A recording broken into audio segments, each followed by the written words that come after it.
punch low. Always punch low. Okay. That means below the waist. Right. Get him in the legs or in the crotch.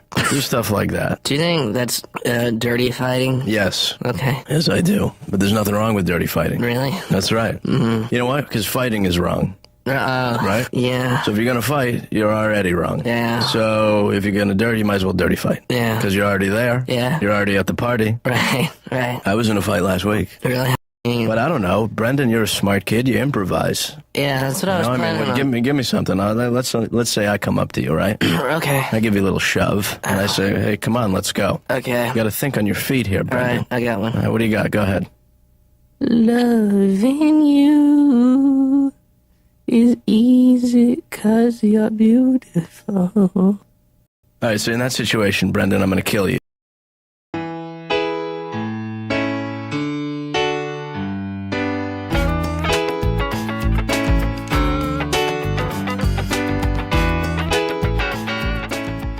So you got to understand, like, the whole reason that you're called like the straw bear is because you're made of straw. Yeah. But like that also means that you're like a straw man argument, but you're also a bear because like I'm a bear, and like that's like the joke. So you get it, right? Yeah. So it's funny, right? No. My over-explanation aside, hi, welcome. If you haven't seen or heard from me in a year, I know that, because I felt that. This is probably going to horribly date the video if you're going through my backlog of content. Wow, talk more about the meta. Write that in the script. That's not part of the script, because that's not what we're doing here. What we're actually doing here is we're talking about home movies, an animated series I'm going to go into more depth on. What we're actually going to do is try to break down the show, the people involved, the characters, the channel, Adult Swim, and the company behind it, Tom Snyder Productions, as it changed into soup to nuts and then went on to be eaten by Scholastic and turned into whatever fucking corporate homunculus it is now. In case you wanted to know how long this thing has been stuck cooking in the oven, I wanted to do this video last year for its 25th anniversary of the show, but it kind of fell through just because. Also, this whole thing is going to be an attempt at retro-scripting, a process that the whole show tried to use, and I don't know if this is going to work out. You've done this and hated it before.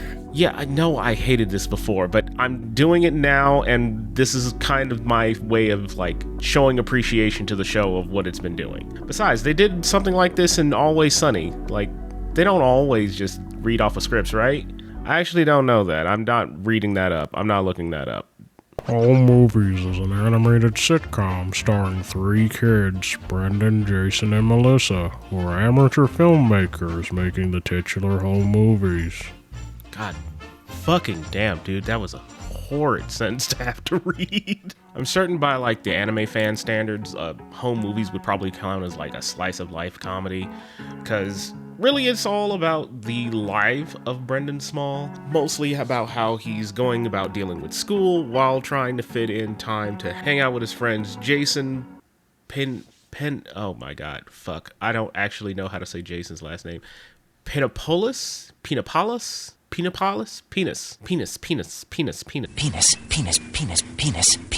and Melissa Robbins, who appears to be kind of like one of like 3 black kids in all of like the little neighborhood that they live in, but I actually kind of like that they don't bring attention to it. It's really good. 4 total seasons, came out during the Adult Swim golden era, as a lot of people like to call it. Really kind of their real intro. I know I'm kind of jumping around a little bit, but I should also call out that before it became a Adult Swim show, this actually premiered on UPN. UPN only ordered 5 episodes because they weren't 100% sure that it was actually going to do well.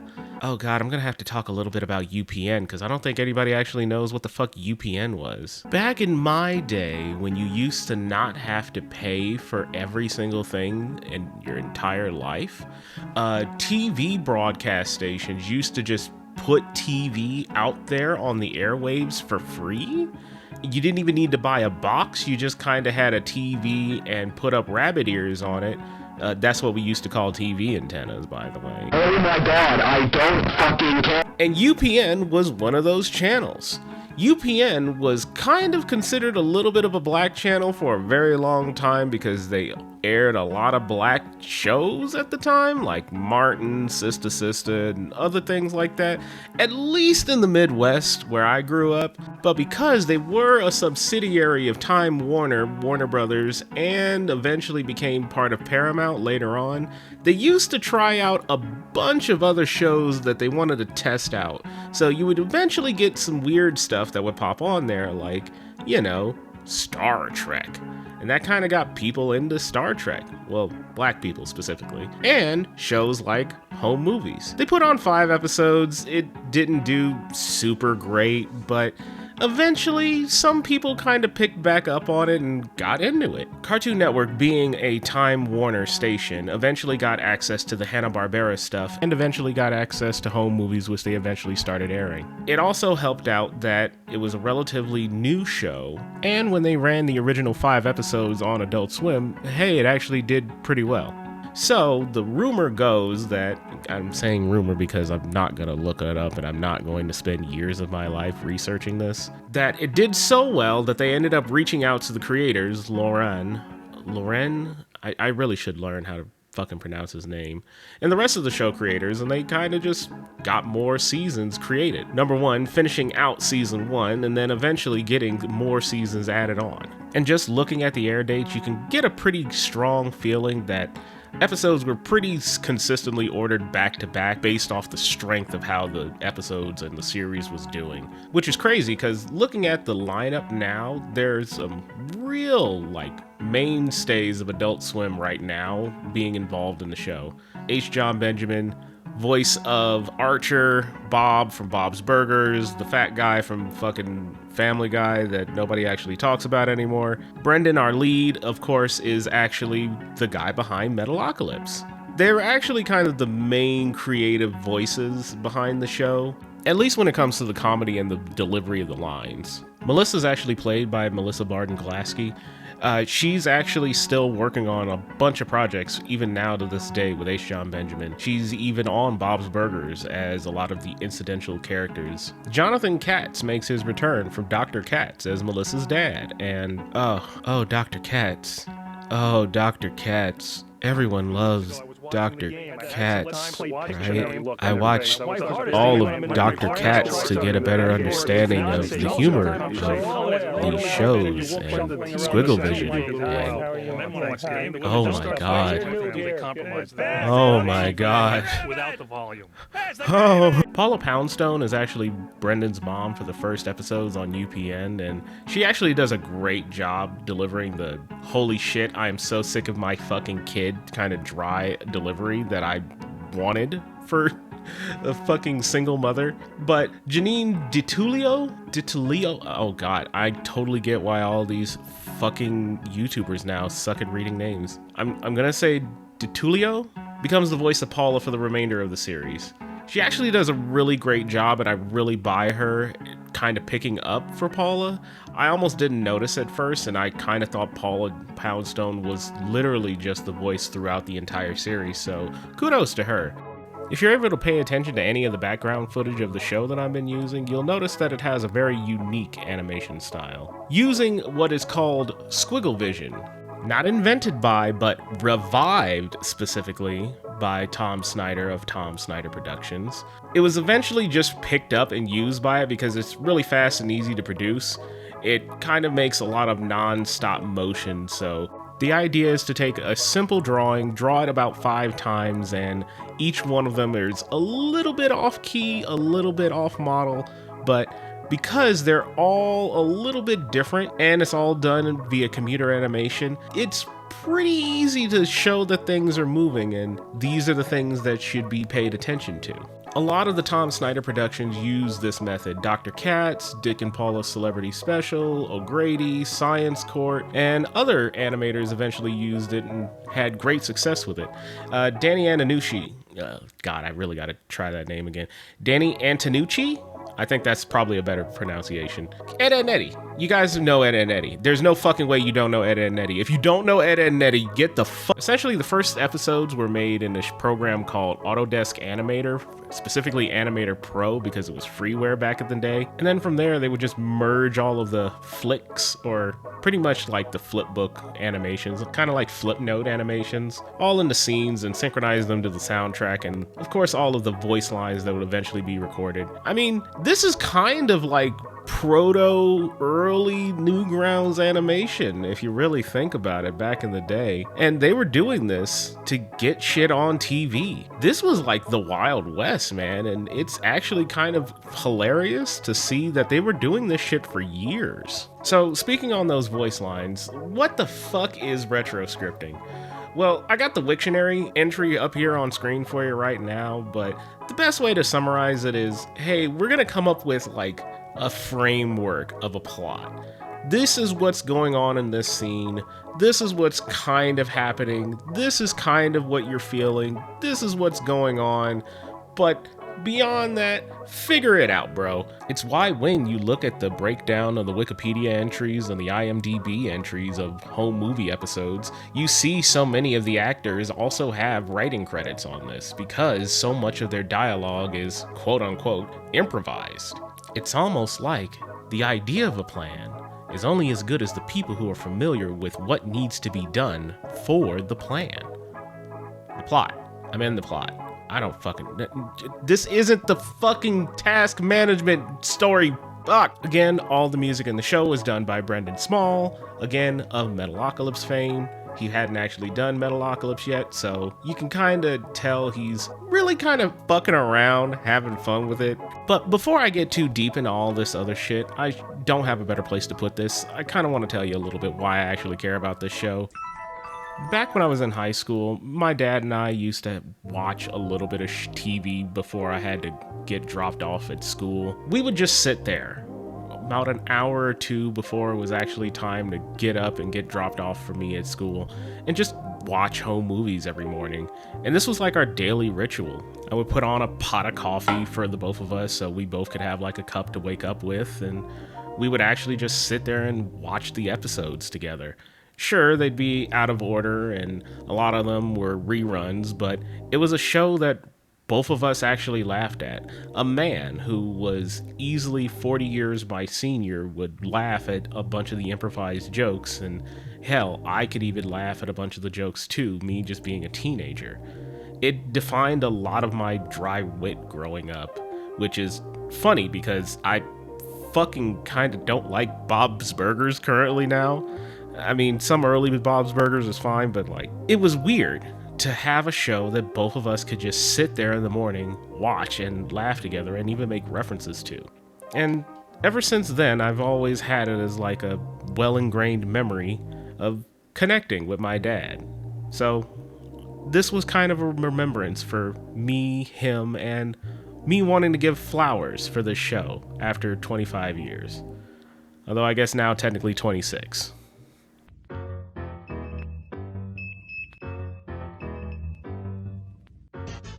So I wanted to take a little bit of time and an aside to talk about the programs that were on Adult Swim before home movies came. Now, I'm specifically talking about original animated programming, although if we do broaden that to live action and other things like that, there's usually not too much. Back in the very beginning, Adult Swim mostly focused on animated programming, so I don't really have to fight too hard to make this work, per se, so I should be fine.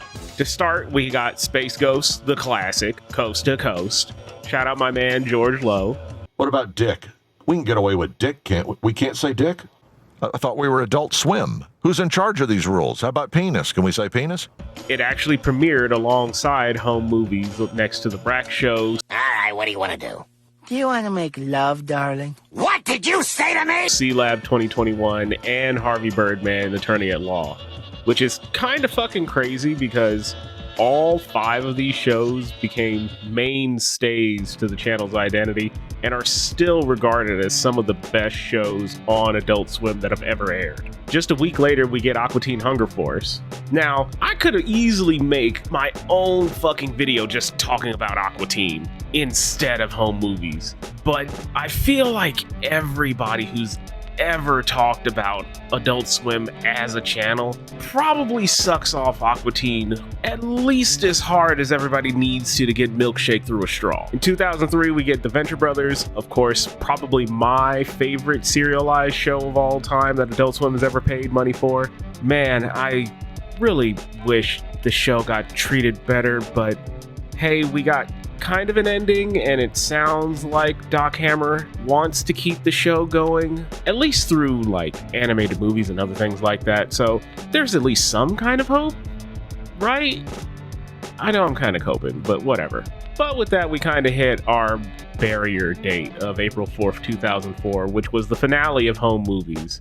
Because right after that, you get Stroker and Hoop in August, and then we start hitting the other things. Although, looking at the fucking Wikipedia page, there's a name there that haunts me very, very painfully. Oh god. Let's not focus on that right now. Hey, remember how we were talking about how the early days of Adult Swim were really just kind of different? It was just Hanna-Barbera, but for adults. For those of you who don't know, the common through line of 3 of the 5 shows that all premiered together were that they were all reusing assets from the Hanna-Barbera library. Specifically, Space Ghost, which was an old school Hanna-Barbera show. Rat technically is also more Space Ghost because he was like a villain enemy in that. C-Lab 2021 is actually just from an animated series called C-Lab 2020. And Harvey Birdman kinda uses a little bit of some of the old assets, but a lot of it is actually redrawn or done new, which is actually the real outlier in all of this. It's kind of the middle ground between using the old Hanna-Barbera assets and characters, but you're still getting brand new animation drawn from scratch. So to get an idea of what Adult Swim was like at the time, I rewatched all of these series, and I gotta tell you, it was great. Except I didn't actually do research on all of the shows that were, before good old oh man, I didn't look up all the shows that were actually on before home movies went off the air. And I thought Perfect Hair Forever was actually a show that was on before home movies went off. Man, was I a fucking idiot. Do I wish that I went back and checked first? So yeah, this isn't actually part of the home movies talk. I need to talk a little bit of shit about Perfect Hair Forever. Never in my fucking life have I watched something that was so fucking incomprehensible and just kind of fucking boring.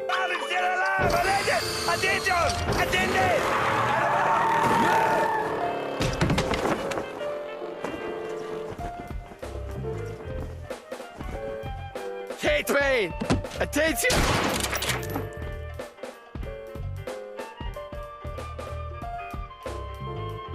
I've heard the most disturbing news! Like, just absolutely boring. I can't even put into words how much that you just shouldn't watch this. You know how like modern fucking YouTubers now talk shit about like, I don't know, fucking Velma or Mr. Bertram or some shit like that? That's how I fucking feel about Perfect Hair Forever, dude. Don't fucking watch this. I'm not even gonna tell you what happens. I'm probably gonna put in like some B-roll of this dumb scenes or something. You're probably gonna go ahead and just be like, haha, I'm gonna add this to my list to watch it because I don't actually remember seeing this anywhere. Go ahead. You can watch this on Adult Swim's site right now. If you really want to suffer or, lose a fucking friendship, go tell your friends that, hey man, let's go put this on and watch this together. And I guarantee you, outside of maybe like 3 jokes across the entire fucking series, and maybe like snapping your fingers at the screen like Leonardo DiCaprio being like, holy shit, is that MF Doom? You're gonna fucking suffer. This show sucks my ass. Okay, I'm kind of bouncing a little bit all over the place, but let's talk a little bit about the company that made home movies and what they were like before the show came about. So, Tom Snyder Productions, later be known as Soup to Nuts, mainly during the production of the show, was formed by, guess who? Tom Snyder. Snyder, before he got into animation, was a teacher at a grade school, designing computer programs to enhance his class's learning environments. In 1980, one of the parents of one of his students gave Snyder $30,000 to make his own company for a 30% equity stake. We can assume that Tom probably spent a little bit of time making more computer programs for about a decade or so, because by the time 1995 rolled around, Tom made his first show called Dr. Katz, Professional Therapist, for Comedy Central. Now, a little-known production company was involved during this time. You might have heard of them. They're called HBO. This gave Tom and Jonathan Katz, the main character, and also the main improv comic who was leading the show, a lot of access to a lot of people and a lot of big budget. It was also during this show where his iconic style kind of came about.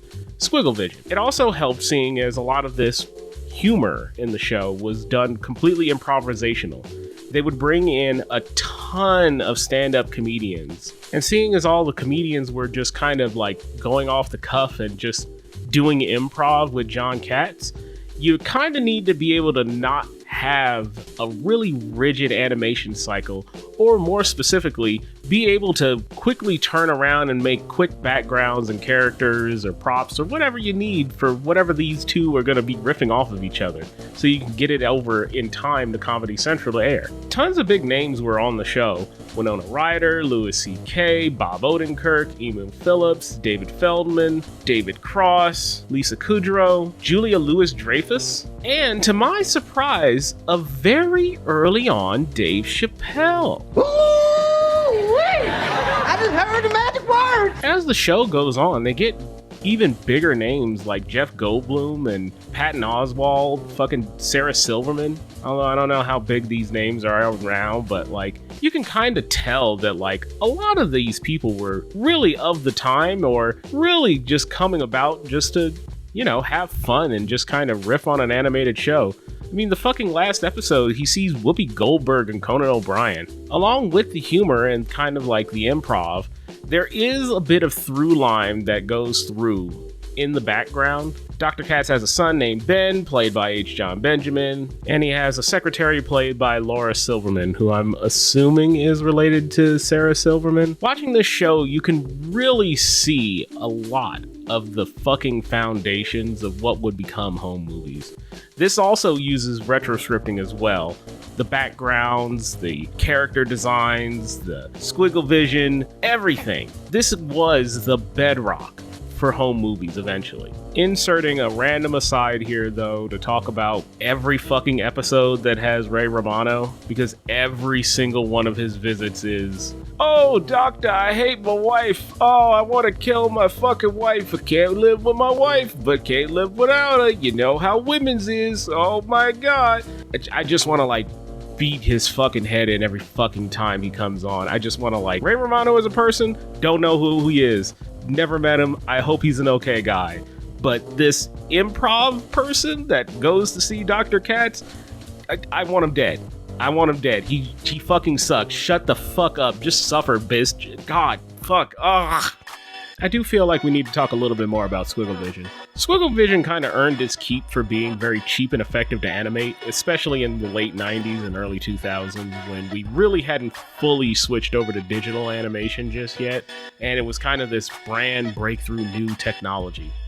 I'm pretty sure I've mentioned this before. God, how the fuck do these guys do this retroscripting thing? Oh, I've been handed a note off screen from my co-writer. It's just like Omori. Right, guys? You remember Omori, right? That indie game with the boy that has Yume Nikki syndrome or something? I don't fucking know. I didn't play that game, dude. I don't know what the fuck this is. Either way, Dr. Katz won awards on Comedy Central. Multiple. including a Peabody Award and a Daytime Emmy. The show would continue on until 2002, although, if we're being actually honest with ourselves, it really ended in '99 and just before Christmas. The last 3 episodes didn't air until February 13th, 2002, but Christmas, or should I say Christmas Eve 1999, was when all of the real last order of episodes kind of aired all together. And I gotta be honest, watching it, it really does go from just kind of a, hey, this really is just a vehicle to have a bunch of comedians come on and do and test a bunch of their improv stand-up for whatever fucking reason, to being more of an actual, like, thought and story plot progressing show. You kind of get a bit of a connection between Laura, Ben, John, and get to know them as characters, and you actually start to care for him over time. I mean, Ben kind of forever stays a bit of a prick, but I believe that's kind of the character of just being like, you know, a rich boy in New York. But you kind of root for him in the end, and same with John connecting with his son.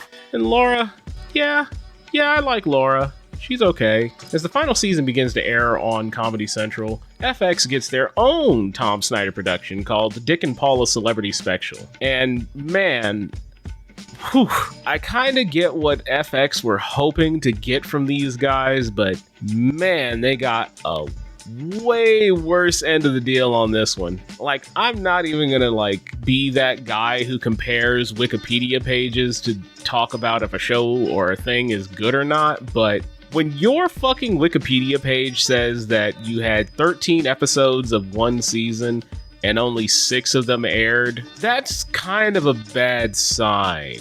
So the premise of this is to be a talk show with dead people. So you get episodes where they're talking to people like fucking Oedipus. Dr. Katz is literally a voice of the fucking character in the first episode. I'm not gonna go super in depth on this. A lot of the same mainstays of the Tom Snyder productions kind of go through on this, with the backgrounds, a lot of the character designs, a lot of the squiggle vision, and of course the improv. It's a bit funnier than Cats in some areas, but man, you can tell it hits a lot more lowbrow.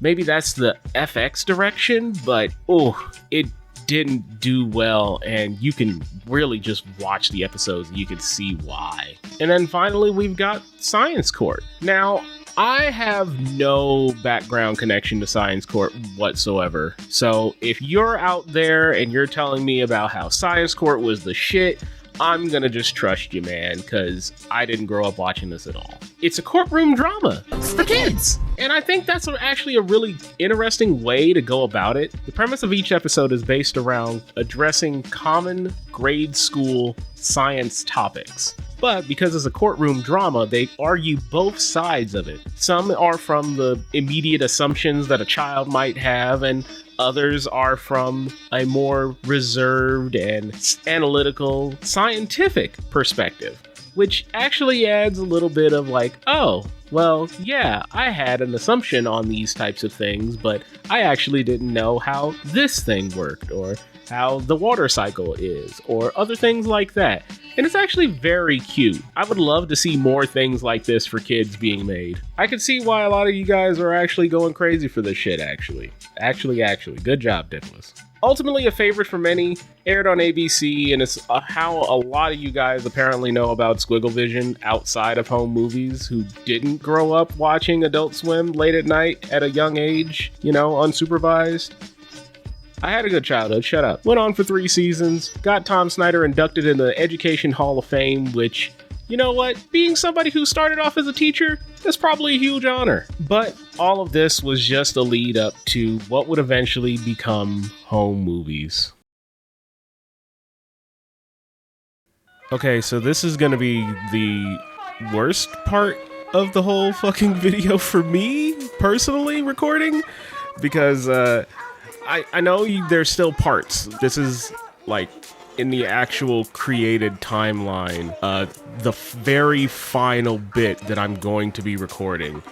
And I am not looking forward to doing this. I don't know why I thought this was a good idea, but I want to break down key points of each one of the fucking seasons, especially taking a look at funny jokes from each episode, you know, and kind of like a last-ditch effort to really get you to want to watch the show. This is going to be my attempt at showing off really funny jokes and kind of giving a breakdown of the characters as the seasons go on. Okay, episode 1. So this is McGurk Dick's Brendan's mom. It's a great introduction to all the characters. We get a great breakdown on Brendan. Of course, he's kind of our straight everyman. Very relatable, very understandable as a young preteen boy. We also get introduced to Paula, great mom character, very reasonable, down to earth. Love her, both her voice, what she's trying to do, taking care of the baby. She's doing a perfect, you know, single mother, managing the household and managing her kids and everything else like that. I love that you can also tell that very early on in the beginning, even in this first episode, that this parenting style of being my kid's best friend aspect is biting her in the ass regularly.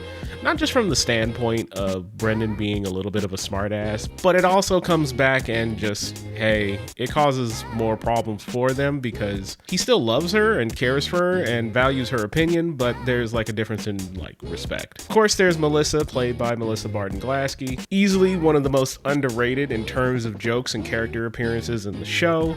She offers kind of more like, you know, the female perspective in a mostly boys show. Paula will get her own episodes later on, but Melissa is kind of there to present the girl aspect for a lot of it. And a lot of her strength feels like it lies more in the structure of what she's presenting to the story and how she goes about it, rather than just saying whatever might be funny. Kind of like how McGurk/Jason reacts with Brendan. Speaking of which, Coach McGurk and Jason are played both by H. John Benjamin, of course. You can tell he was given a bulk of the plots and dialogues due to his fantastic improv skills and how well he plays off of Brendan. It's fucking hilarious. I really do love their little interactions. It's always funny. And of course, our last like little guest character for this first episode, Eric Robbins, played by John Katz. He's definitely one of the favorite side characters I've had throughout the series, especially in the first season. We get a lot less of him as time goes on. He's really regularly underused. I don't know if that's because John Katz went off and did other stuff or he just wasn't available, but I think he does a great job on this show. He plays well off of McGurk especially, which kind of feels like a callback to Dr. Katz, and I especially love this joke. Nah. You know, Melissa tells me about your ideas for movies. I've seen some of your early work, and it's wonderful. Thank you. Yeah. What was your favorite one? Don't put me on the spot, please. I'm sorry. Holy shit. Both for my sake and your sake, we're going to speed this up a little bit. We're going to skip over episode 2 just because there's not a ton that I want to talk about. It's the introduction to Mr. Lynch, but we'll get back to him. Right now, we're going to jump ahead to episode 3. I'm gonna punch his butt. Punch his butt. What'd I say? Punch his butt. I'm gonna punch his butt. Then what are you gonna do? Then I'm gonna punch his butt again.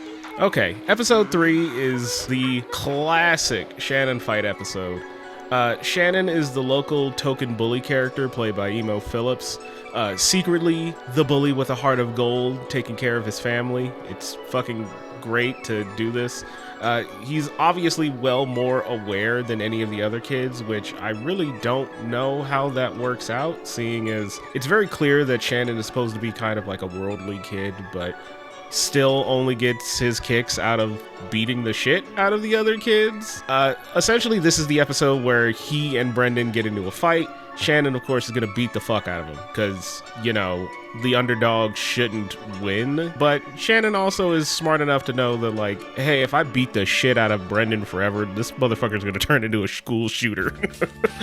Other than that, I think this is their first appearance of Walter and Perry, also voiced by Brendan and H. John Benjamin. It's actually fucking hilarious that I listened a little bit to some of the commentary and they regularly forget who is supposed to be playing who, and they'll just switch off. Episode 4 is one of the traditional kids deal with a pet episodes. Not a ton that I have notes on for this one, just a really good bottle episode of dealing with a cat that eventually gets rabies. And you know what? I really did like this one joke. Ow! Melissa! Melissa! Yeah? I've tackled the cat! Get a box or something! A box? The cat's got its teeth stuck in my arm! It hurts! Hold your arm straight out. But I'll lose the cat! Doesn't look like it's gonna let go. Oh, wow, you're right. Now, episode 5 is interesting because if you remember back near like the start of the fucking video, that's when it's the end of the order of episodes that UPN had ordered. Ordered. Okay, I'm great at this. Essentially, not a ton of things to talk about on this one, but I did find 3 jokes that I think are worth clipping here. God, Coach, eat something. Have some turkey. where is it? So, Tastes like pea turkey now. Everything tastes like pea to me. look, Coach, you're not leaving, are you? No, I'm not gonna leave. Of course, I can't leave you kids here by yourselves. I mean, it'll be ridiculous. I'd get fired. Yeah, You know, then if I get fired, I'll do something stupid and I'll go back to jail. exactly, Coach. Like when my mom says it's not whether you win or lose, it's how hard you try. Right. It makes me think of you. Did you read the subtext? I'm done with subtext. Subtext has ruined me. A reminder, this is kind of when the first 5 episodes ended off of UPN. Obviously, it failed on UPN because UPN, and then it got picked up by Adult Swim 3 years later. And we start off with a great fucking pick back up with the fucking Franz Kafka rock opera. He is Franz Kafka. This is also my opportunity to finally talk about Dwayne and his band. Also, Dwayne is voiced by Brendan. And you know what? All the music is also done by Brendan. It's a great chance for him to show more of his musical chops in his show. And I'm pretty sure this is probably the start that gave him, you know, the opportunity to make a show like Metalocalypse for Adult Swim years later. Also, Franz Kafka just slaps. But I want the regulars to be here tomorrow because we are going to start on a new project, okay? Oh, am I a regular? Yes. My pants say irregular. Okay, episode 7 is supposed to be about Melissa going to visit her grandfather, or at least I think that's like the main through line of this episode, but I just could not care about that. So many of the good jokes are in the fucking B plot. Sort of like, Oh, darn. Too many fries, huh? You just can't finish your own fries. And I forgot to bring my bag of I told you so's. You got a new bag of I told you so's? Yeah, remind me to give you a great big fat bag of I told you so's when we get home, okay, Brendan? Mom, we hardly have enough money for fries, and you're like spending money on bags of I told you so's? Watch it, Brendan. Knock, knock. Huh. Brendan, knock, knock. I'm doing a knock joke. Okay, Knock, knock. right. Hello? What do you mean, hello? You say, who's there, Brendan? You know Yeah. a knock joke? Yeah, you know, I say knock, knock, you say, who's there? Yeah, right. Yeah, I'm not a big fan You know of... what? of- Do it. Okay. Knock, knock. Who's there? Oh, wait a minute. You say knock, knock. I don't... Knock, knock. Who's there? I don't know. I don't know who. I don't know. I hate this joke. That's not funny. episode 8 is another classic one. This is the first time we actually get to see Paula's job, quote unquote. I mean, she works as a teacher. She's a writing instructor, which explains a lot why Brendan is also... So, okay, you're all interested in creative writing. I can assume this, yes? That's great. I'm the talent. Yeah, my... Whoa, Melissa, I don't think you're allowed to do... They work for free or they don't work. Well, maybe you and I can work something out. You know? Listen, Brendan, why pay the piper when there's free piping down the street? Huh. Wait a minute, I screwed that up. Number 9, the Fish Islands episode. Another classic intro, another classic episode. Can't go wrong with this one. Look, season 1 is just really fucking strong, dude. I can't help you anymore. I'm dead. Help! Help! I told you I'm dead. I can't help. You know, one of the things I'm most proud of as a parent is that I've never struck a child. Yeah? But I'm willing to be proud of something else today. Episode 10 is the first episode where we get to meet the school nurse, and it's also the one where I want to talk about Mr. Lynch.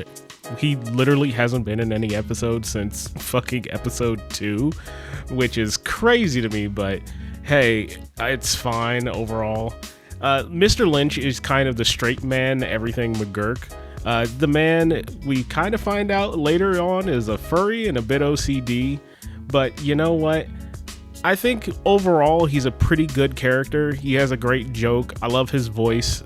He really adds a bit more to the school dynamic, and gives us more traditional school antics for Brendan and the rest of the guys to be interacting with, although he really only mainly interacts with McGurk and Brendan. You know, I should call them. Why is that? Well, to find out what's become of them, how they're doing, you know, because you need to keep in touch and find out what's become of the people who were once in your life so that you can measure your life against their life and see who won.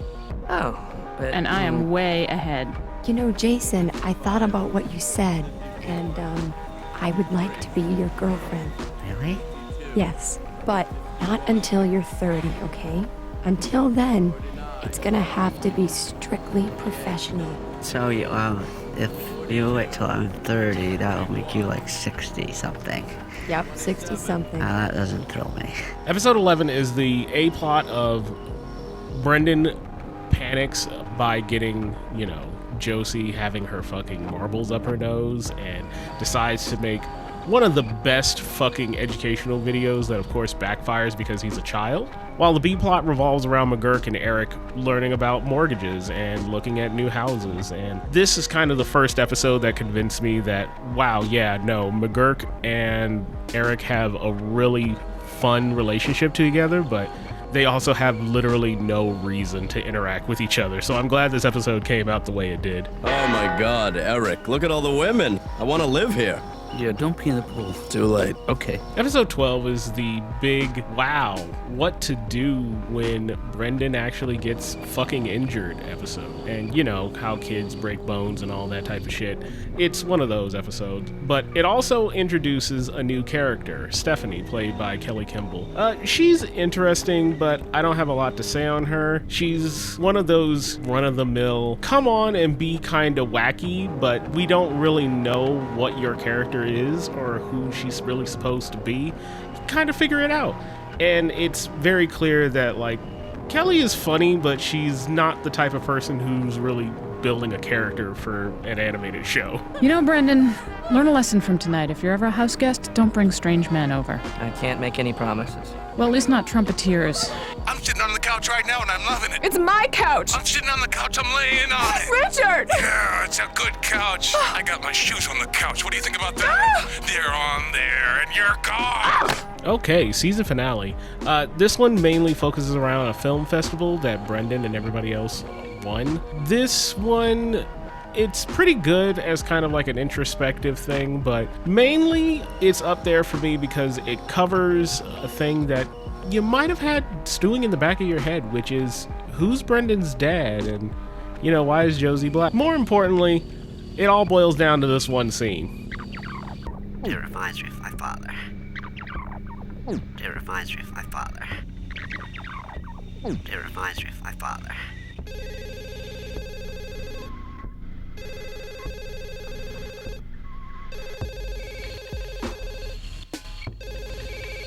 All in all, season 1 was fantastic. Adult Swim obviously made the correct choice in picking it back up, and you can kind of tell after the first 5 episodes were done. Brendan, H. John Benjamin, Lauren, John Katz, everybody came back with their A game with way better jokes. Only 2 uses of the R slur this time. Wow, congrats, great job. We're definitely coming along. Hopefully we get less. 0 is a goal, but overall, the whole show is still fucking just great so far. Looking forward to season 2. Season 2 starts off with... Wait, what the fuck? Where the fuck are the squiggles? Season 2 starts off with Brendan running for president and McGurk decides to do stand-up for the first time. Shannon makes another appearance, actually being a proper bully this time. I guess they kind of realized after his first appearance of him kind of being like a background guy who sometimes bullies a little bit, but not really. It didn't make a lot of sense, so now they're actually committing him being more of a fucking bully. This is also the first appearance of our resident foreign guy joke of Ken Adelberg. He's the foreign stereotype character, not a ton to be had from it. Funny enough, I actually didn't realize it, but this is also being voiced by Brendan Small as well. Excuse me, Miss Small, do you think we could have a break now? I'm hungry. Actually, I was hoping to get through most of these papers first. Can you wait until then, Susan? I'm Julie. I'm Susan. Can I take a break? You're doing comedy? Not just comedy, Brendan. Stand-up comedy. But you're not funny. What? What? Next question. Yo, stop! Looks like we've got a heckler in the audience. Why don't I take off my head and remove my brain? We'll start out as equals, huh? Hello? Shut up! I don't think that's a question. I am happy to inform you we're skipping over most of episode 2, mainly because of... Ow! Uh-oh! Uh-oh! Keys in car! Oh, no! Oh! Biker! Ugh, okay, I guess I can't actually escape him. Alright, well, episode 3 is about Brendan taking a hiatus from making films, and Paula finally gets fired from her job as a teacher. I don't really know why it's considered that Paula's a bad teacher, but whatever. Holy fuck, I just hate white Bill Cosby here. He was seen in the last episode, but he also brings this one down for me as well. I just don't really care about him at all. This is also the introduction of Cynthia, this girl Brendan has a crush on. She comes up in a couple more episodes here and there, but I don't really get it, but that's also because, guess what, they're kids. You aren't supposed to get it. Oh, this is horrible. I think it's alternative. Yeah, it's an alternative to good. So I only have in my notes that season 2's episode 4 is just about Jason's jealousy. Essentially, he has a crush on Melissa, but oops, that never gets resolved, and we don't do anything about that. But that's fine because they're kids, so who gives a fuck? I also want to call out that this is the introduction of Mr. Freckles, the dog. Mr. Freckles does not make any future appearances. If you're denying doing it, that means you're doing it. You mean like, he who smelt it, dealt it? I don't know from poetry, Brendan. Alright, episode 5 is our real first introduction to Fenton. He's this annoying, kinda half-bully character, but holy shit, you know a Fenton. You know an annoying kid like this. It's kind of implied that his mom sleeps around a little bit, but you know what? Whatever, she's obviously a single mom and has to deal with Fenton, so you know what? Good for her. Figure out that shit. Fenton essentially starts to replace Shannon more since it feels like they can't get Emo Phillips regularly, but that's fine. We kind of go along with it. This is also one of the few episodes where we really start to get Walter and Perry more regularly, and man, they're crazy. May I cut in? Of course, Perry. Who's she? I don't know. You lead. Really? Let's both lead. Okay, both lead. Right back here. Come back here. Perry? Yeah. Perry? Yeah. When we get older, yeah, let's live together. Okay. We'll get a van. A band? A van? A van. We live in it. Yeah. And we'll call it the Walter and Perry van. And inside will be beautiful, like a beautiful house. That'd be cool. Yeah, that'd be so cool. We could drive in our own house, Perry. We could drive inside of it. We'd have a house that we could drive. But you have to take your shoes off. Jumping ahead to episode 7, this is the first real episode where Brendan gets to meet his dad, Louis C.K. I mean, Andrew. Totally, his name is Andrew. And his new girlfriend, Sarah Silverman Sis, who is a horrible bitch. Look at him out there, so small, so defenseless. Like a chipmunk with a disease. Who didn't love that analogy? So this is the studio. Looks like the basement. It's also the basement. Skipping ahead a bit, episode 8 is essentially a therapy episode with more Louis C.K. It really just kind of feels like they had him in the office or in the studio, and they just really wanted to maximize his time there, so they got another episode out with him. Episode 9, though, is a personal favorite of mine. It's the class trip. This is where we also get R slur number 4. Okay, so I see we're picking up speed. We're picking up speed on the usage of the R word. Good job. So make sure you memorize all your lines. Brendan, I'm not really good at memorizing lines. Yeah, me neither. You know Mary Had a Little Lamb? Yeah, she did. Look, little mama, let me tell you something, all right? I'm here to do my time, make my money, and that's it. I can't possibly get involved with a coworker. That would be wrong. Plus, how old are you? 18. Well, I could potentially get involved with a coworker.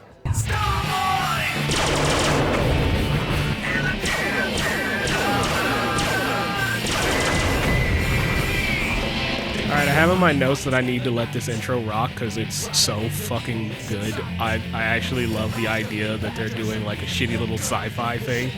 And Brendan's fucking theme song for Starboy and the Captain of Outer Space, it's so fucking good. I would love to see like another special where they come back and Brendan develops this to be more of a thing. Yeah, no, otherwise really just great episode.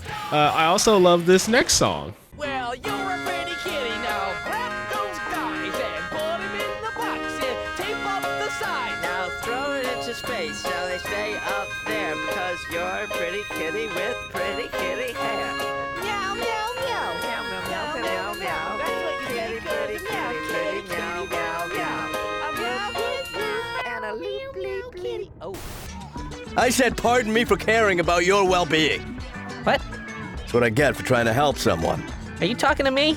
You probably don't even know who did the Gettysburg Address. Yes, I do. Oh, yeah? Who? Nixon. That's correct. And who taught you that? You did. Yeah, that's right, I did. Jumping ahead again, episode 12 is more of like a behind-the-music style vibe band documentary, mostly focused around Dwayne. Really enjoyed this one. Another just fun one. Didn't have a ton of notes on it, except for this one joke. That's our daughter. Did somebody order some balloons? Huh? Hey, Mom. Hey, you wanna have a quick talk? All right, episode 13, season finale. This is the wedding episode. Louis C.K. is getting married to Linda. Stephanie is back again, which gives McGurk something to do because he actually really doesn't have any reason to interact with Louis C.K.'s character. I did finally notice for the first time that Brendan has an aversion to touch.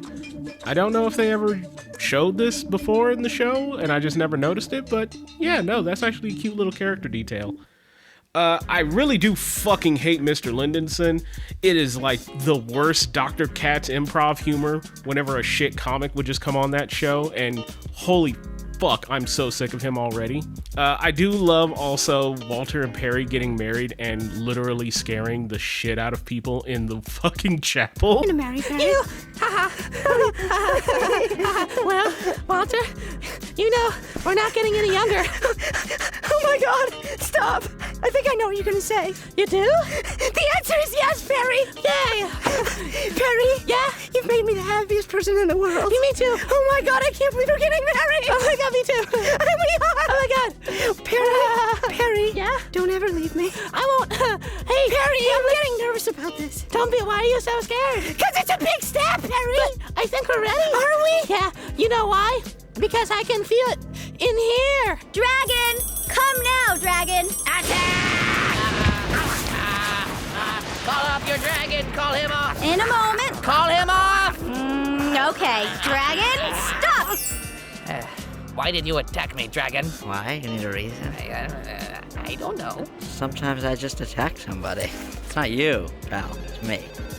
I don't think it's mange. Maybe it's the creepy crud. It looks like creepy crud. Guys, it's just a creepy crud. Don't worry about it. It's no big deal. Well, don't pick at it. I'm not picking. Jason? Where is Brendan? Mr. Small, Brendan is right here. Your mom, Dad. What's up, Dad? I think it's over, Melissa. So, Louis C.K. aside, season 2 is really fucking strong. You've probably noticed just by the number of clips that I decided to use and everything else. I'm a little bit taken aback and disappointed that we've abandoned Squiggle Vision only after one season, but I guess it is just easier to just draw everything once and then just kind of digitally alter it on a computer. So it probably saved them a lot of time, allow the episodes to come out a lot faster, and whatever, man. I'm gonna get over the art style, but hopefully it doesn't really bother me going forward. Overall, though, the writing has only gotten better, the jokes land way better, the timing is a lot snappier, everything else is really fucking fun, and getting a chance to explore Brendan's life and family, mainly him coming to terms with his parents' divorce, his dad getting remarried, and just kind of where his life is at through his films is really fucking fun. I'm enjoying all of the characters, except Mr. Lindenson. I fucking hate him. And I'm looking forward to season 3. Nothing but high hopes. I actually put this one above season 1 in terms of consistency across all the episodes. Okay, so first episode of the new season, Melissa genderbender episode / Brendan defends. I don't know why I wrote down genderbender. I guess it's more of just calling out why Melissa plays a lot of boys' roles lately. Eric definitely still remains one of the funniest members of the show, and I'm glad he's getting a chance to come back a little bit more. It is a little weird how it's implied regularly that Eric wants to fuck Paula.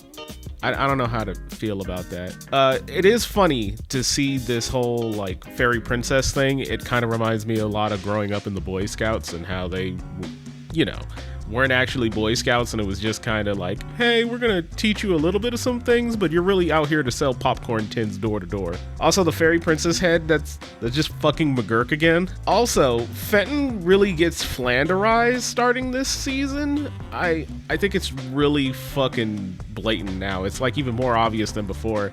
I think he's stealing a lot of Walter and Perry's bullshit, but I don't know. It's like they almost don't want to use him as much. I haven't watched any of the like commentary for this season, so I don't really know.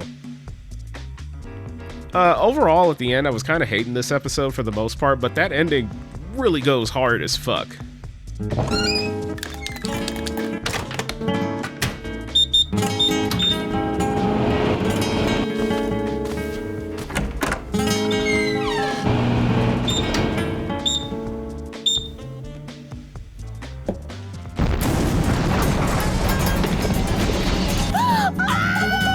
Also, holy shit, Copyright Science Court Inc. How long has that been there? You tell the fairy princesses I said hi, Melissa. I will. Look, I'm just happy everybody's safe. Safety is the most important thing in the world. Brendan, make this kid stop talking through that thing before I break it. Well, Brendan, make this guy kiss my ass and then put on some deodorant because of the stink coming from him. Over now. Episode 2 is all about the kitchen fire. Again, this is another classic premise that I remembered seeing getting re-aired a lot on TV. Holy shit, I love the initial minute about learning how to direct Friends. Just, holy shit, everything about this is so personal. I'm noticing that the colors feel a little bit more, I don't want to say desaturated, but they feel like deeper colors than usual, at least from the last season. I don't know if it's a change, but I feel like I'm noticing it. Another big part of this episode is introducing Doris, Paula's mom. Everything she says is crazy sexual or pointed in such a way, and I have no idea how that works. As far as Doris goes, I don't really have a lot to say on her. She's voiced by Jen Kirkman, who was relatively unknown at the time. She is a long-time stand-up comedian, has shown up on Conan, a bunch of other shows. Like, she's pretty good at the role. I have no complaints. Also, can I call out that I really do love this relationship between Brendan and Paula? I know in the earlier seasons I kind of called out how I can see it backfiring and how it doesn't really work out, but here in this episode you really see how it plays to both of their strengths. It's very adorable, very sweet. Oh, we just had a moment, didn't we? Huh? Didn't you and I just have a moment, Mom? No, I don't think we've had the moment yet, Brendan. How much time has to go by before we have a moment? Several moments. You know, I've got a meeting in a couple That was of the moments. moment. Oh, where was I? You missed it. You were talking. I was. As far as moments go, Mom, that wasn't that great. You know, I think you and I are going to have a little talk. I need a cigarette. Me too. Do I? Oh, come watch. Okay, episode 3, or pretty much just the fat episode. I love Brendan's little, like, Philip J. Fry. I mean, James Dean cosplay that he's very obviously doing here. This is probably the first time I noticed that the animation is just better compared to past seasons. Wow, yeah, no, it feels like they're actually putting in a lot more effort and a lot more work in terms of the animation, but I feel like that gives them a little bit more excuse to have less written jokes and more visual gags. But yeah, no, it's fine. Yeah, no, otherwise, this is a really good episode. I love the little Brendan Jason breakup scene. Jason, I'm going to leave you. No, Brendan, no. We have to leave each other. Oh, Brendan, we only have each other and food. Jason, we have to leave each other. We can't do this anymore.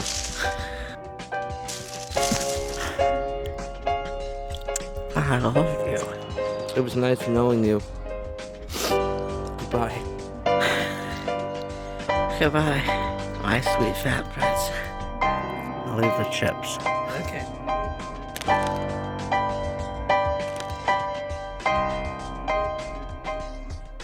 Also, the little great enabler parody that they have in the Not Chuck E. Cheese is really good.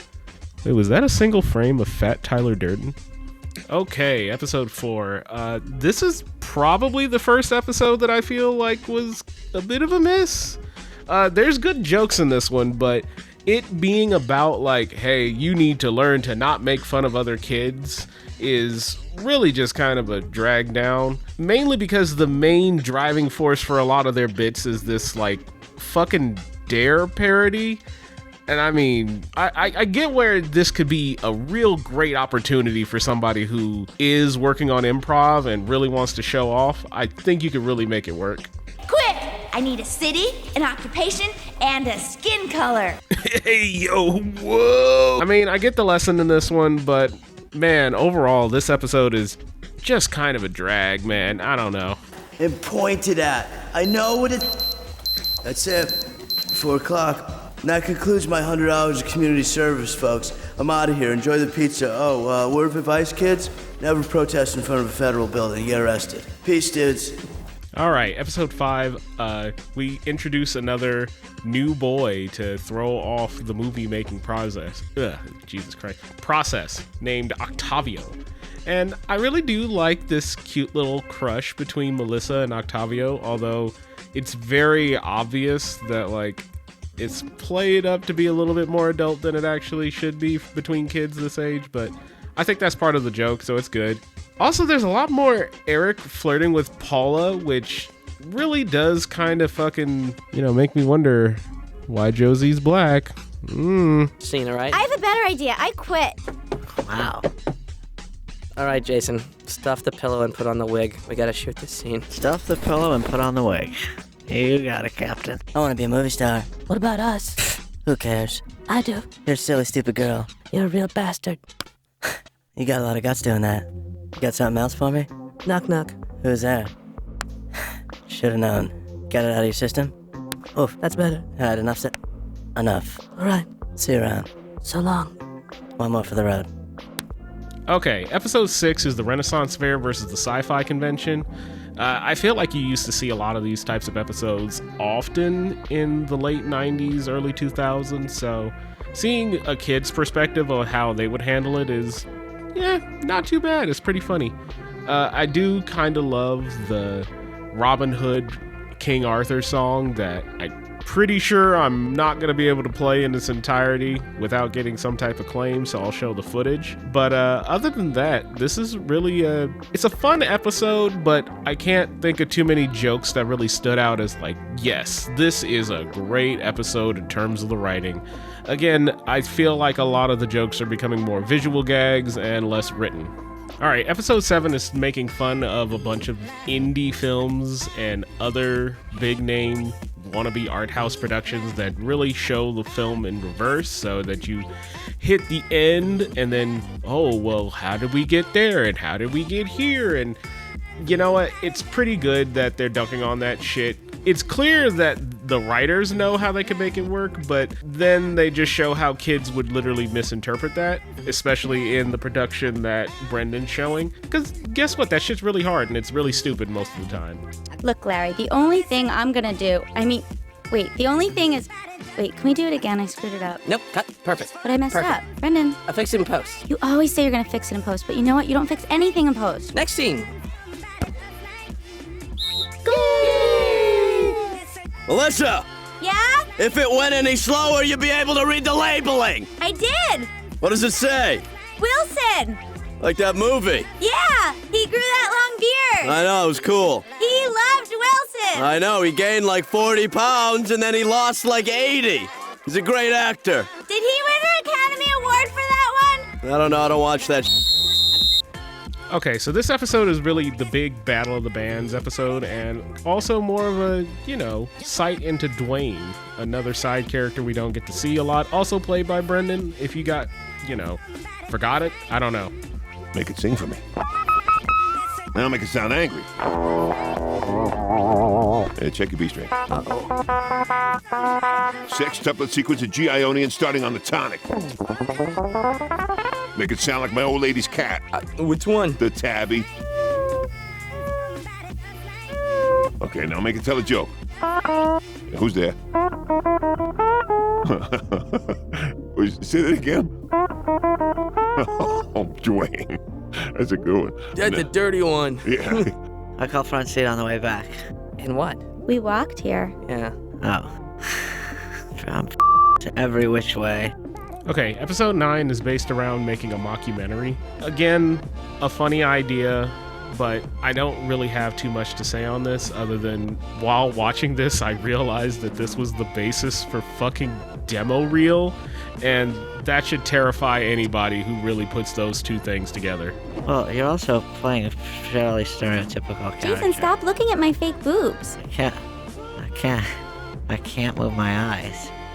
Episode 10 is the distension episode, plus, the gang watching movies of themselves. They're going to revisit this concept a couple of times, but really they already kind of have a number of times. We get the introduction of a new one-off character named Pendlehurst. He literally just used to be a prison guard, and he gets made fun of because he's too up his own ass, because, I'm the hard, tough guy. That's the joke. Holy shit, this guy doesn't even have a page on the Home Movies fandom page. They're gonna call themselves the Wiki, but fuck fandom, dude. I also just noticed that Lynch is mostly gone or just being used less. I don't know if he's being asked to do other things or if he had other commitments at the time, but I'm noticing a lack of Lynch. As a black man, I should probably not say that sentence. I do love the idea of the group and then Paula herself watching all the old movies, and there's this stupid running joke of it's time to pay the price. But it's overall just a pretty okay episode. I don't know, Brendan. Sometimes I think that we're in the prison and the prisoners are not. Right. That's weird. It's like the walls are keeping us out. Yeah. Know what I mean? Kind of. We all live in our own prisons, Brendan. Yeah. I mean, we're all trapped in these bodies. Yeah. You have to go to school, that's a prison. It's a prison. I have to be a soccer coach. It's a prison. It's conversation. It's a prison. It's a prison. Can't get out of it. Okay, coming up on the finish line, episode 11, Melissa's Broken Arms. This is a pretty good one. I used to see this one rerun a lot on Adult Swim. This is also our first time we get to meet the lifeguard dude, also voiced by Brendan. It's pretty good, along with having the legendary...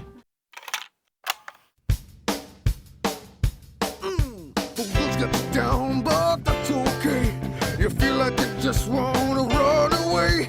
Put on your pants, boy. Show 'em you're strong, boy. One leg at a time. Trust yourself. You got nothing else to lose. Trust yourself. What else you gonna do? Trust yourself. You gotta fly so high like a rocket in the sky. Trust yourself. Where's it at? Oh. Yeah. So you clean it, right? Of course, we sterilize it after each kissing. Well, you said you don't kiss. Well, it's pretty much kissing. It is? So what's a kiss anyway? Yeah, but... Putting your mouth on something. Sure, maybe you are kissing it. I thought you breathe into it. Well, you breathe into someone when you're kissing them, don't you? You do? I don't. I do. I hold my breath. I breathe into them. You do? That's probably your training. And you should punch out. Well, maybe that's a problem I have.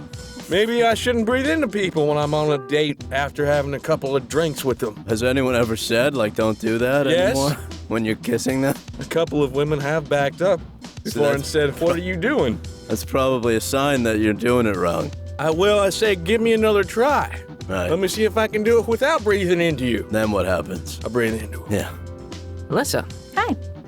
What are you doing here? I'm trying to find a good book to read. Man. Jeez, how many books do you read? A book a month. A book a month? Mm-hmm. Wow, it would take me like a year to read a book a month. Okay, episode 12 is the Tom Wilsonberg episode. Man, I know this was like a prevalent thing in like the 2000s, especially of all these corporate self-help gurus and all this other bullshit. But man, I really don't care about this episode. Really, that's supposedly the B plot, but the main A plot is Brendan talking about running away. It's not that much to do about this one. I did notice that, like, wow, yeah, no, we really don't ever actually see Jason's parents. And yeah, that's a joke, but I don't know how long of a joke it's going to stay funny. Oh, I should also mention Tom Wilson-Berg, the corporate guy in the B plot. That's played by Ian Roberts, who is actively still working today. Like, a lot of work, actually. I'm gonna give you a little bit of the whirlwind. You're not get... Here, whirlwind! Get... What are you doing? That's the whirlwind, buddy. What is that? All right, season 3 finale. Man, I feel like this one is the whole team back in full form. Like, this is the return of Lynch. We get Linda, Brendan's dad's fiance, who is now pregnant. Paula's bestie, Stephanie. All of this shit is really just way back on track humor-wise. Like, I love that we're not having to rely on a visual gag now and just actually having really fucking funny jokes and playing off of each other. Also, man, we are doubling down on my Lynch is a furry theory, because this man got his spoochie all over the floor. He is freaking it. Not to mention that he refers... Oh my god, I fucking wrote down like refur, refurs in the script. Oh my god, I'm gonna shoot. And refers to himself as like it/kitty. Like, holy shit, man. Stephanie also secretly being into like trans women. That's kind of an interesting idea. Yeah, no, I'm down for it. This is fun.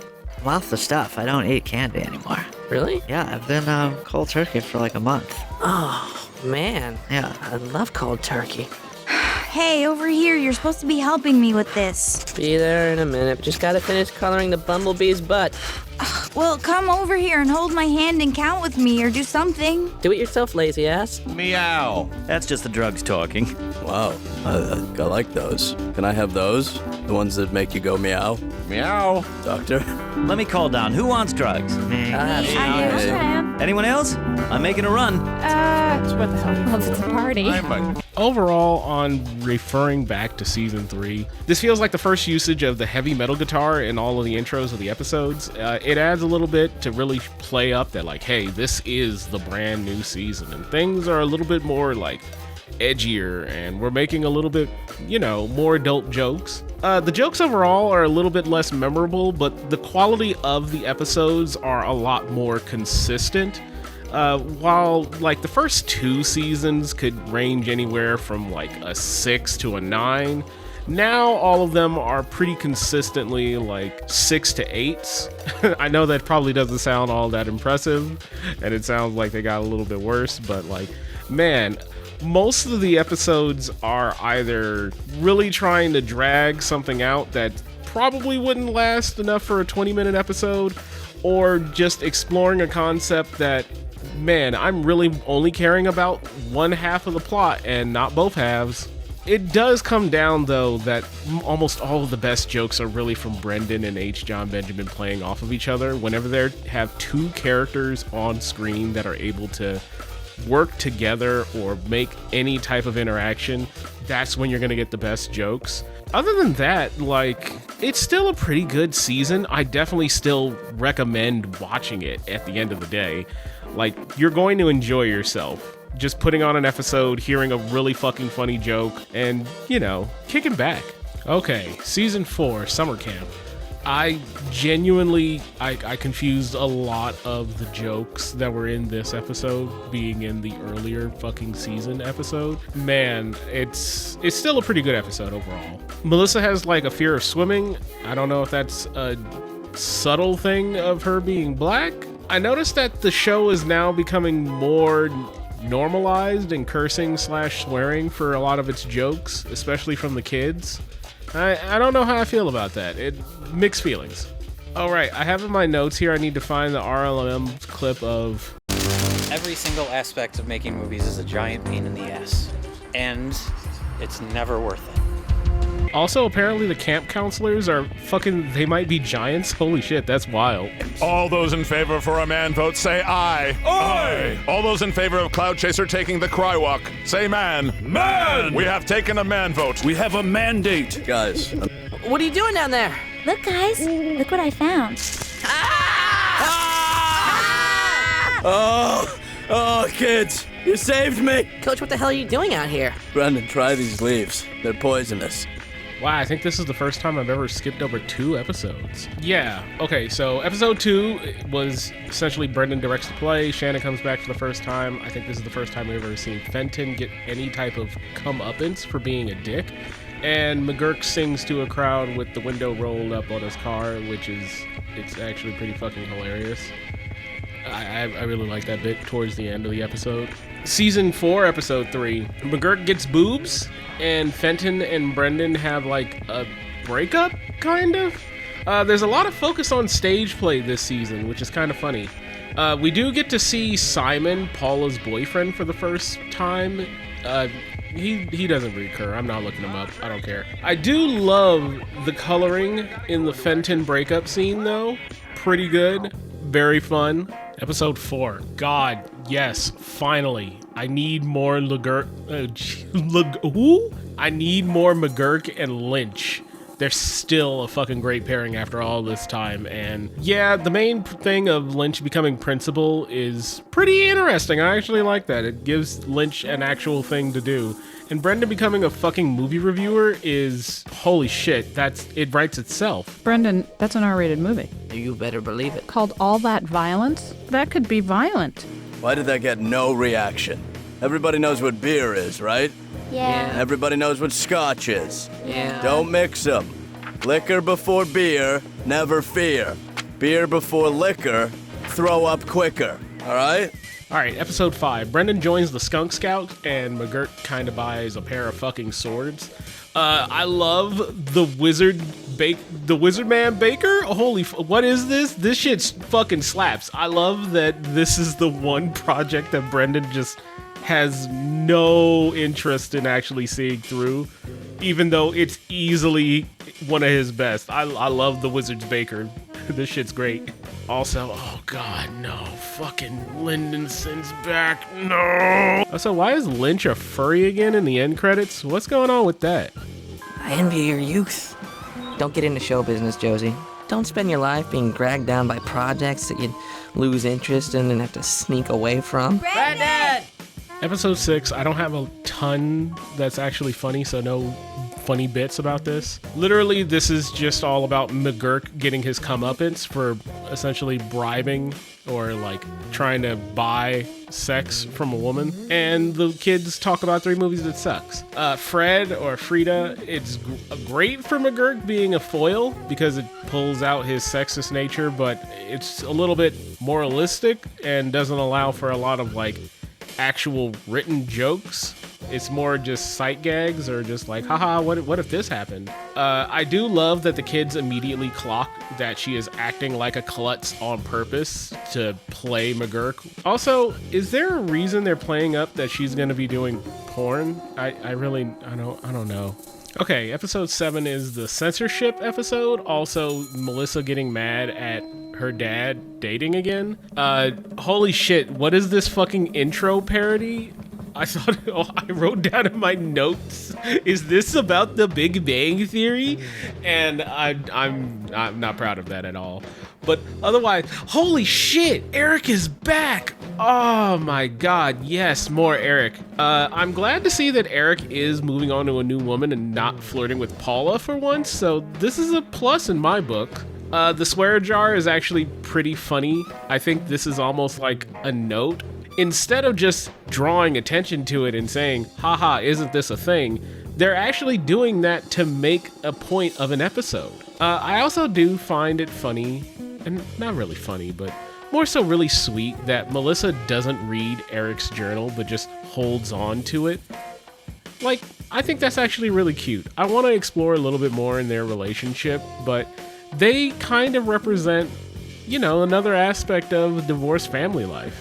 Also, what the fuck? The two dogs having sex splice is a crazy ender. This is the best ending of the season. Holy shit, what a joke. What's that all about? The movie was so boring, they spliced in a scene of two dogs having sex. Oh, that thing I gave you. Yeah. Good move. Thanks. Just two? You might not have noticed it, but your brain did. You know, you have to take a stand sometimes. Yeah, it's tough. Families are tough. It's so difficult. They're just the options every day shrink. I know. What I can do in a given day. You want to go to a titty bar? Sure. I'm in. All right, episode 8 is The Gang Gets a Puppy. I don't know why I wrote that like a fucking Always Sunny episode. The no chalk at school system being an evergreen joke is really fucking funny to me. Also, this fucking dog, Honky Magoo, he is a fucking menace, dog. I hate him. I wonder if this is like a Jay Leno thing where like he's secretly voiced by somebody famous. Probably not. I don't know if this main plot line carries it for the whole runtime though, because like, holy shit, I really don't care that much about the gang dealing with a dog. Also, I did like the twist at the very end that Jason wasn't actually lying for attention for once. He actually just got embarrassed by his bird. That's actually kind of funny. Brendan, you have a note pinned to your chest. I do? Yeah. I do. Hey, how long has that been there? It's been there all day, Brendan. I thought you knew. It has? Mm-hmm. You haven't read it yet, Brendan? No, I guess I can't read it from here. No, it's addressed to me. Huh. It's from your mother. Yeah? Guess what? She's not picking you up. She isn't? No, she wants me to drive you home. Really? Why wouldn't she just tell me that? What are you doing, Coach? I'm writing her back. Dear Paula, no. Love, Coach McGurk. See you later. See you later. Okay, episode 9 I actually liked a little bit more than I thought I would. It's one of those traditional miscommunication episodes where Jason likes this girl named Penny, and just kind of like the stupid bullshit that comes from miscommunication, you know.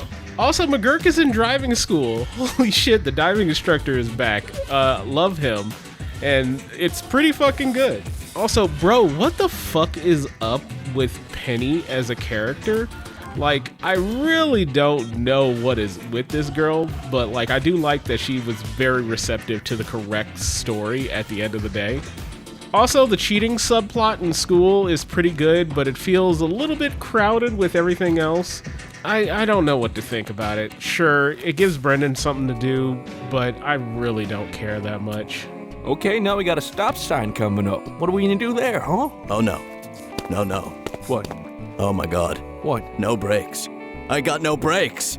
I can't stop this thing. Help! Help me! I'm gonna hit that gas station! I'm gonna hit the... Oh, my God, I'm hitting it!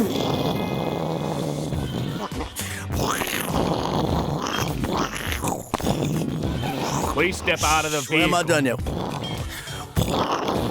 Please get out of the Huge car. plume, a mushroom cloud.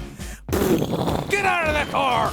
Alright, episode 10 is Brendan finally scores a goal, and we talk a little bit about McGurk's Scottish Highland dancing background. The B-plot storyline is kind of a whatever, but I do like that it actually ties a little bit into the A-plot. Melissa being unsubtle about how bad she is so into the new guy is really fucking funny to me, especially because all the guys keep catching her out on it, like, bro, what the fuck? McGurk vending to a child never gets old. Always love it. It's not the first time. It's kind of the regular recurring bit between Brendan and McGurk, just so that H. John Benjamin and Brendan Small, the real actor, can, you know, play off of each other. Because I think everybody involved in the production knows that, like, they're the two funniest in anything going on in this show. Also, this feels like the first episode they're actually leaning on Walter and Perry being actually some type of sociopathic. Like, holy shit.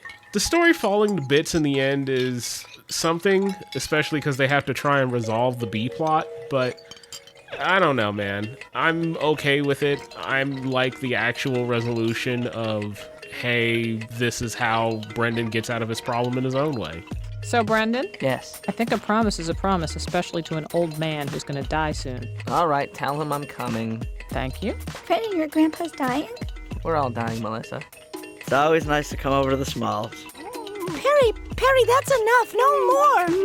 Melissa? Yeah? How long has it been? Was I supposed to be timing? Perry, breathe. was so worried. That was awesome. Perry, you're so good at holding your breath. Thanks. You're like Houdini. I can't use my mouth no more. I think you got brain damage. I think I had stroke. It's kind of cute. Thank you. How long do we have to hang out with them? I think we're done. All right, home stretch. Episode 11, Brendan breaks his knee, and a weird, creepy guy moves into the neighborhood. Woo. I don't have that much going for me in this episode. Brendan going crazy being stuck in his room is a pretty good idea that allows for a lot of strange, fun happenings. Like, oh yeah, people go visit Brendan and see what's like. And he doesn't have the ability to like be normal because he's obviously going stir crazy. Like, I like that. That's actually pretty funny. I think that has an opportunity for stuff, but they just don't do anything with it in this episode. So I'm a little bit taken aback on, wow, there's just not enough for this. It is funny, though, that the new guy that moves in, I can't fucking remember his name off the top of my head, but it's just H. John Benjamin again, and it's jumped out to me now how many fucking characters are just H. John Benjamin talking to himself, essentially. The murderer idea would work in an episode of something else, but I don't think it works here for home movies. It really just feels like a reference to other media that have had murder subplots that turn out to be misunderstandings, but it really just never gets better. And the resolution of, oh, the thing in the trunk isn't a dead body, it's something else, that doesn't do anything for me either. You shouldn't spy on people, okay? You wouldn't want someone looking over at you, would you? Well, I mean, I like attention. Okay. Episode 12. McGurk gets eye surgery, and Brendan has to look into his family tree. McGurk not being able to see is a great bit. Like, I love that as actually like, oh yeah, all this time he just doesn't have good fucking eyesight. He's just been driving around and cheating on fucking driving exams. That's fucking hilarious. The doctor character is wild. I like him. He adds a little bit of fun, but he's also just an incidental character, so I don't even think they credit him in the credits. Also, holy shit, it's been so long since we had a Dwayne song. I really did miss this. The Jason's parents don't exist bit kind of continues, and I don't know how much longer we can really keep this joke up. Also, oh my god, Melissa and Eric have like generational trauma? Yes, you're right. I can't get anything out of my dad. Every time I ask him about my mother's side, he starts acting all weird. Really? What do you mean? Like he starts laughing and then crying and then laughing and then crying. He just wants attention. Why not just call her yourself? Yeah. Okay, I'll do that.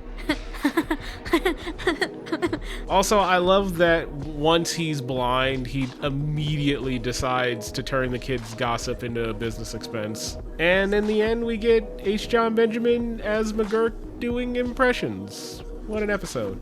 Wait a minute, did I not pay attention? Did they really just admit that Josie's adopted? So what do we got? You, me, your father, your stepmother, your grandparents, and your sister. My sister, Josie. Yeah, but what do we really know about her? Well, she hasn't been to prison yet. Oh, we don't really know that, do we? There were 2 days where I lost her. Yeah. All right. Season and series finale, episode 13. McGurk builds a grill for Paula at her bequest, and Brendan gets a focus group for his movies to try and self-improve. I like the idea of Brendan having a focus group and using that because, you know, it's reflective of the modern movie industry, but holy shit, it kind of backfires like crazy on him. Fenton actually having genuine criticism on the movie is probably the funniest thing of all, and Walter and Perry kind of just are there to be assholes. I mean, they kind of just turn into generalized assholes. Like, before I kind of hinted at them being sociopaths, but now they just are kind of turning into just assholes in general. I do like how Jason and Melissa calls out how regularly McGurk hangs out around Paula, almost like he's still hoping that they're going to be a thing. I mean, it would work out, you know, Brendan does need a father figure and probably looks up to McGurk the most, but as a couple, yeah, no, it's a 200% this would never work in any type of context. Also, holy shit, I kind of pop off every time I get to see Dwayne in an episode now. He's kind of my favorite side character that doesn't get a chance to do anything. In the end, McGurk kind of just builds a bomb out of this fucking grill. And you know what? The final shot or the final scene of Brendan breaking his camera after, yeah, we just make movies because it's what we do speech is actually kind of perfect. I should also call out that all this time I haven't been watching any of the commentary tracks that come with the film. Like, I do have commentary tracks for literally every single one of these episodes, but I just haven't been watching them. But for whatever reason, this was the first one I decided to actually watch it for. I think this is the first time I've ever heard Brendan Small not doing a voice. Like either playing his character or doing somebody else's, just hearing him normally speak, it's really jarring. It was really kind of eye-opening listening to the commentary track though. They knew this show was never going to hit any type of Family Guy fame. The central themes of the films aren't for watching is a great takeaway because, yeah, no, home movies aren't for watching, they're for making. You shouldn't actually have to sit down and be like, oh yeah, I want to make sure that these are good. Who gives a fuck? It's almost like these videos I'm making. Oh god, they bring up the fucking idea of a home movies prequel, and it's such a horrible idea. Please god, no, not home movies babies. Oh god. I know it's a joke, but fuck me. I like that they call out how much clearer it is that fucking H. John Benjamin fights the scripts as much as he follows it, because it's very clear that a lot of the humor is just them improvising, but they do still write a script to an extent. It sounds like also to me as the episodes went on that the production of the show got kind of mechanical, like literally to the point where everybody just went along with things. Hey, you made a joke and we started writing an episode that was going to be like this, but wow, this fucking joke you came up with is so funny that we're just going to stick with it all the way through. I can see that actually in a bunch of the episodes this season. Like, it's very apparent. It was also great to hear Brendan reference Punch His Butt again. I'm gonna be also real, I've never really watched much commentary tracks on literally anything, and I can really tell just in this one time hearing Brendan and H. John just talking, yeah, no, they're checked out. They're done. They knew that this show was getting canceled and they were just done. They're talking about a home movie, which is kind of funny because I really don't think it would work. Like, sure, you could do a years later episode, kind of like a fucking Arthur, or maybe even a season, but a movie might be a little bit much. It does feel good to know that Brendan knew when the show was ending and could just kind of end it on his own terms, so actually having a proper ending to the series really is nice. Also, catching out of the commentary, they didn't want to do home movies in the first place? Wow, that's actually really something, especially from how strong the first season and second season are. Like, I love those. And yeah, I watched it all the way to the end. I do like that in the very end they call out the credits theme eating into the final theme they made just for the episode being played, and like, oh wow, we just left that error in, just let it go, whatever, who gives a fuck. And yep, just like the episode itself, the commentary just ends in a rush. So yeah, that was all of season 4. My main notes are literally, hey, it just wasn't as good as any of the earlier seasons. You can really tell that like everybody involved was getting really tired, kind of over it, and at some point Adult Swim probably came to Brendan and Loren and just said like, hey, we're done with this show. And instead of having like, okay guys, this is really our time to like bring our A game for this, they kind of took it the normal way of, all right, well, fuck it, I'm on my way out, I don't care, man. Ultimately, the show overall had chemistry amongst all the actors. None of the adults are actually like bad, which I think is a really fun thing that they've brought up multiple times. I think the whole idea of age doesn't equal maturity being a strong through line throughout the series is really great. I love that as like a takeaway. The less good parts are really more so that a lot of the improv doesn't land, and it starts to land less and less as the animation style gets easier to produce. The pacing can also be nightmarish in some of these episodes, especially season 4. And you know what? I'll admit, even as somebody who really does like this show, some of the humor can be awkward, cringe, problematic. I mean, fuck, I've been keeping count of how many times I used the R slur, and I think my final count was like 5. I didn't bring up every single time it happened, but like, holy shit, it really does happen more often than it should. I get it was the late 90s, early 2000s, but whatever. This sure is a goofy movie.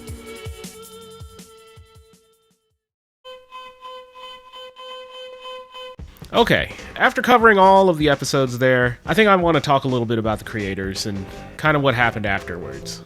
Laurent Bouchard, I'm gonna stick with that pronunciation, he was actually taught by Tom Snyder back in grade school, so they actually had a connection before any of this production happened. They've been involved together since Dr. Katz, and shortly after Dr. Katz, he paired up with Brendan for home movies. Loren went on to be creator on a number of other shows, namely Lucy, the Daughter of the Devil, Bob's Burgers, and Central Park. He has a number of other credits here, but I'm not going to go into those. I'm more focused on him being as a creator, really. He also won a number of awards for Dr. Katz and Bob's. I mean, fuck, dude, Bob even got a movie. Multiple, I think. I don't know. I really don't care that much for Bob. Currently now, he's working as an executive producer on a show called The Great North. I guess I should look up whatever this is. Alright, I just watched the fucking preview for fucking The Great North, and holy shit, it's everything I don't find funny about Bob's Burgers. How is this still happening? Hark, some sort of beast has entered our abode. Line up behind me in order of bravery. Easy. Does that moose have sex and balloons in his antlers? Easy. Is that a sex move? That's not what... The balloons spelled out 16, and they weren't supposed to be on a moose. And of course, he's still working on Bob's Burgers, which is currently just still making brand new episodes to this day. Tom Snyder is another interesting case, personally. Apparently, another radio personality recently died, so it's kind of hard to search his name, but when I look for Tom Snyder, the animator, his IMDb is fairly empty, kind of trailing off around 2016, 2017.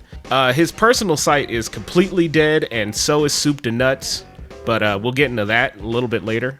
The last interview I can find is from 2016, when he made a 2-hour musical called Is Anyone All Right? Apparently it reviewed pretty well, but it didn't get a ton of notoriety. About 30 reviews. You can find it right now on Audible. I would sit through and listen to it, but I don't want to sign up for an audible.com subscription, and you know what? This video isn't sponsored, so fuck you. Actually, not fuck you. I don't feel that way at all. I'm certain it's probably pretty good. Brendan Small's Wikipedia page could easily fill out its own fucking video, but any fucking video essayist. I'm saying fuck a lot. I really should, pull back on that. Mostly he's done a lot of voice work in a lot of animated series, from Venture Brothers, Aqua Teen Hunger Force, Squidbillies, and a hell of a lot more. His main creative output has been Metalocalypse. He's been the show creator of all of the specials, the main show, and the movies, not to mention he's the main driving force behind all of the music. He's essentially pulling a Gorillaz on this whole fucking thing, so I can't blame him for having that being his main focus on anything he's really spending his time with. I tried to look at his personal site, which, holy shit, at one point it was pointing to casino shit, but I don't have a screenshot of that. But now something else on it is fucked. You can't click any of the links, and it's got this parking banner at the top that you've got to click through multiple times, and I just took a screenshot because I don't really want to screen record myself through it. It's whatever. Soup to Nuts itself inevitably got bought out by Scholastic. Essentially, after home movies, they started working on a little bit more educational content. Things like Word Girl, Astra Blast, and I almost said Ass to Blast, holy fuck. And then it got gutted by corporate restructuring, so essentially it just got folded into the larger whatever Scholastic is, and anybody who's ever worked in any type of teaching space can tell you that's kind of like a miasma of fuck whatever. Before Soup to Nuts eventually bit the dust, though, they did put out O'Grady. This came out in 2004 and aired on The Noggin, so this was really more of a teen-centric show. Not the fact that it was on The Noggin, but specifically their N block, for hip, cool teens and shit. They brought back Jason / McGurk. I mean, pretty much, it's H. John Benjamin. I don't even know why the fuck I used the character name. And then, of course, Melissa. This also had fucking Patrice O'Neal? What? Why? he was gonna suck strange black before he went home to take a Christmas tree to his family. I watched an episode and it's not bad. I get the premise and I think it works, but I really do feel like I'm just watching like an episode of The Weekenders. Everyone knows the plan, right? You never made a plan? Oops. They did a handful of other shows in between, sort of like Assy McGee and Time Warp Trio. I watched a fucking episode of Time Warp Trio and hey man, you know what? Despite it being a Discovery Kids thing, seemed pretty good. Like, holy shit, they were gonna kill that kid. That shit was wild, dog. And you know, Assy is decent, but you kind of got to be in the mood for it. It's very much a one-note joke, and I see why Adult Swim probably latched onto it. Like, this is Mike Lazzo's fucking absolute entire bag of humor, but it's definitely hit or miss on a lot of the episodes from what I remember. But there's this one weird fucking thing that Soup to Nuts worked on just before they went under that I just gotta talk to about. I am Lewis and a Labrador, and I was born an orator, though DNA decreed I be a carnivore. John in Tennessee, go ahead. What you want to say? That shit is fucking trash, dog. Get the fuck off the airway. Like, holy shit, what is this thing, man? It's called the Lewis Lectures. It's some incredibly strange failed pilot of Jack Black as a fucking dog, and I have literally no idea what this is.